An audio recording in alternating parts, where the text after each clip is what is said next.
formo parte deste colmado de sabores en Ribadavia que montamos a través do proxecto Vilas Vivas xunto con outras dúas empresas, 100% é unha e Terras de Boboras é a outra. A nosa sociedade chamase Feito a Tres, porque somos tres pés pa un banco. Este colmado de sabores está, sobre todo, adicado a ofrecer a todos aquelas persoas de Ribadavia, a súa contorna e tamén a todos os visitantes, produtos galegos de calidade, denominación de orixe, artesanía alimentaria. Aquí pasamos dende os viños, polos licores, polas galletas, outro tipo de doces. Ahora en tempada temos polvoros galegos, turróns, tamén, bueno, pues temos queixo, embutido, conservas galegas de calidade.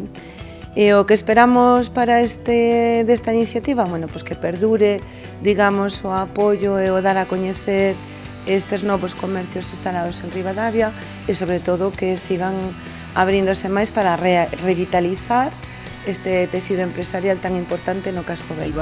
Isto é a primeira fase, a nova experiencia posta en marcha de algo que pretendemos que cambie todo o que ten que ver co ámbito comercial de Ribadavia, esa recuperación pois de toda esa forza comercial que vai haber a luz nese Vilas Vivas a partir da vindeira primavera. Pareceme unha iniciativa moi bonita. Penso que moitos cascos históricos galegos necesitan este tipo de iniciativas, é unha maneira de darlle vida outra vez ao casco histórico, de volver a recuperar ese comercio que estamos perdendo. Penso que é moi importante tamén porque, bueno, tamén a resposta da xente está sendo moi boa, a xente está moi receptiva, a xente está lle gustando moito o proxecto e penso que vai ser un proxecto de éxito.